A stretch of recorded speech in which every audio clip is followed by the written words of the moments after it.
नमस्कार मैत्रिणींनो, रंजना किचनमध्ये तुमचं अगदी मनापासून स्वागत आहे. आज आपल्याला अगदी वेगळा पदार्थ बनवायचा आहे. तो काय आहे, त्याच्यात काय घालायचं आहे आणि एकदम जिभेवर ठेवताच विरघळणारा असा पदार्थ बनवायचा आहे. आणि कशापासून बनवायचा आहे, काय घालणार आहे त्याच्यात, अगदी मुलांसाठी मोठ्यांसाठी सगळ्यांसाठी आवडणारा असा पदार्थ करायचा आहे. आता 1 वाटी तूप घेतलेलं आहे, त्याच वाटीने आपले सगळे प्रमाण घ्यायचं आहे. 1 वाटी तूप तर 1 वाटी रवा असं घालून घ्यायचं आहे आणि छान हलवत राहायचं आहे. आपल्याला रवा एकदम खमंग भाजायचा आहे, अगदी कलर बदलस तोपर्यंत. रवा छान भाजल्याने खमंगपणा येतो त्याच्यामध्ये आणि खायला एकदम भारी एकच नंबर पदार्थ होतो. तुमच्या घरी जर पाहुणे आले किंवा येणार असतील, आधी त्यांनी सांगितले नसेल तर आपण काही तयारी करत नाही, पण त्यांच्यासाठी तुम्ही हा पदार्थ झटपट नक्कीच करू शकता आणि आपल्या ताटाची शोभा वाढवू शकता. कारण आपल्या घरामध्ये गोड असं पटकन आपण करून ठेवत नाही, म्हणून हा अगदी स्पेशल पदार्थ आहे. आता आपला रवा छान भाजला गेला आहे, त्याच्यामध्ये मी 2 मोठे चमचे एवढं बेसन पीठ घालणार आहे. आता रवा छान भाजल्यामुळे आपलं तूप आणि रवा गरमच आहे, त्याच्यामुळे पीठ घालायचं म्हणजे पीठ छान फुलतं. ते पहा कसा फेस आलेला आहे आणि आपलं पीठ छान भाजलं गेलेलं आहे. काहीही वेळ न लावता पीठ मस्त खमंग कलर येतोय पहा बेसनाच्या पिठाचा. आता पीठही आपलं झालेलं आहे पहा, छान बुडबुड्या सुटलेल्या आहेत वरती तुपाला. आता त्याच्यामध्ये मी काय स्पेशल पदार्थ 2-3 चमचे आपल्या घरामध्ये साई असते ती घालायची आहे. अशी साई घातली का आपल्या रव्याला टेक्स्चर एकदम मऊ येतं. कारण आपल्याला लगेच पाणी वगैरे काही घालायचं नाही, नंतर घालायचं आहे. पहा आपला रवा छान फुलून आलेला आहे आणि मस्त त्याचं मऊ लुसलुशीत असं आपलं जिभेवर ठेवताच चव तर रेंगाळेल, पण अगदी झटकन विरघळणारा पदार्थ. आता आपल्याला अजूनही एक पदार्थ घालायचा, तो आहे आपली दूध पावडर म्हणजे मिल्क पावडर. ती सुद्धा 2 चमचेच घालायचे आहे. प्रमाण व्यवस्थित घाला, तुमचा पदार्थ फसणार नाही. आणि मिल्क पावडर याच्यासाठी घालायची आहे कारण त्या पदार्थाला अगदी भन्नाट चव येते त्याने.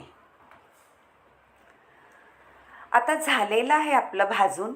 मी एक टोप ठेवणार आहे. आपल्याला साखर घ्यायची आहे 1 वाटी आणि 1 वाटी पाणी. ज्या याने रवा आणि तूप घेतले त्याच वाटीने आपल्याला पाणी आणि साखर घ्यायची आहे आणि छान हलवून आपल्याला 1 तारी पाक करायचा आहे. जास्त कडक पाक करायचा नाही. तुम्हाला समजत नसेल तर असं वाटीमध्ये घ्या पाणी आणि त्याच्यावरती असे बुडबुडे आले थोडे आणि बोटाने थोडं ढवळायचं म्हणजे आपल्याला चिकट लागेल, तर समजायचा आपला पाक झाला. पहा मैत्रिणींनो, असं करून तुम्हाला जर आवडत असेल तर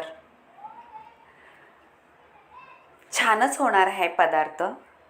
आणि रंजना किचनला लाईक करत जा, शेअर करत जा आणि कमेंटही करत जा. आता आपला पाक झालेला आहे. परत मी रव्याच्या याच्यामध्ये 1 चमचा वेलची पावडर आणि सुंठ पावडर घालणार आहे. त्याचा स्वाद काही औरच येतो, तो भारी लागतं.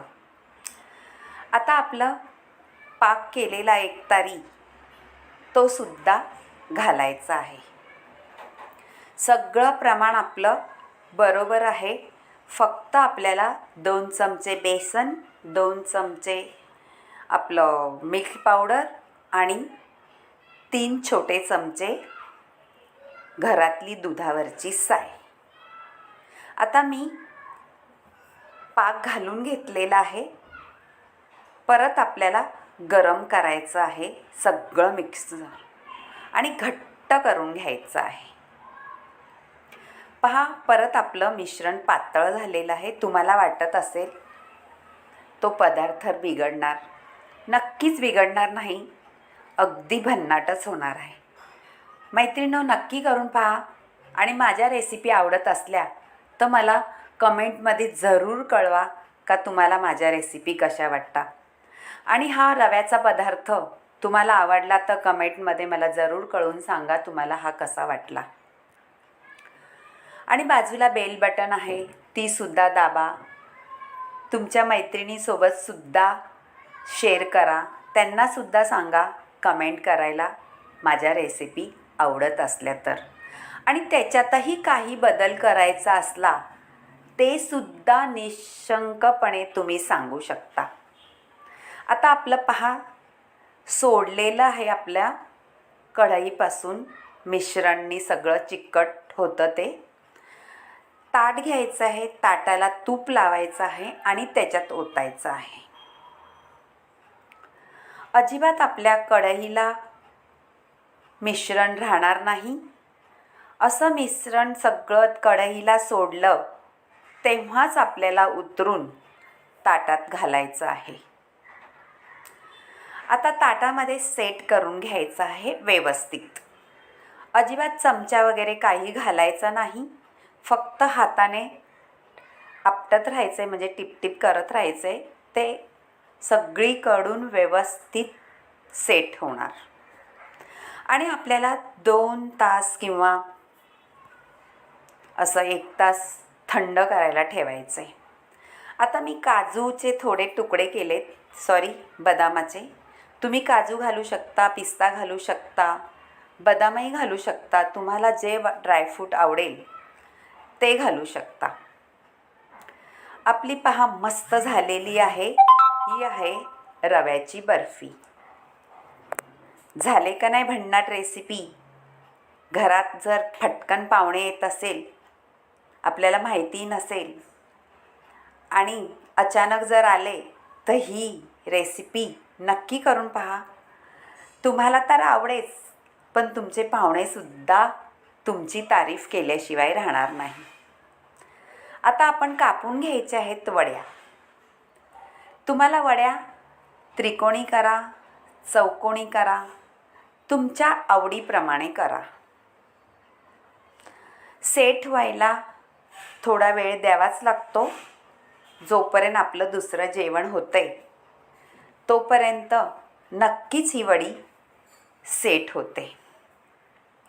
पहा, ताटाला पटकन सुटली जाते, चिटकून राहत नाही. पहा मस्त अशी सेप आलेला आहे त्याला, शंकरपाळीसारखा. पहा, आणि इतकी मऊ लुसलुशीत झाले. तुम्ही जिभेवर ठेवली तर नक्कीच तुमच्या जिभेवरती रेंगाळण चव आणि विरघळणार अशी आपली रव्यापासून बर्फी तयार झालेली आहे. मैत्रिणींनो, नक्की करून पहा. तुम्हाला नक्कीच आवडेल अशी बर्फी करायला.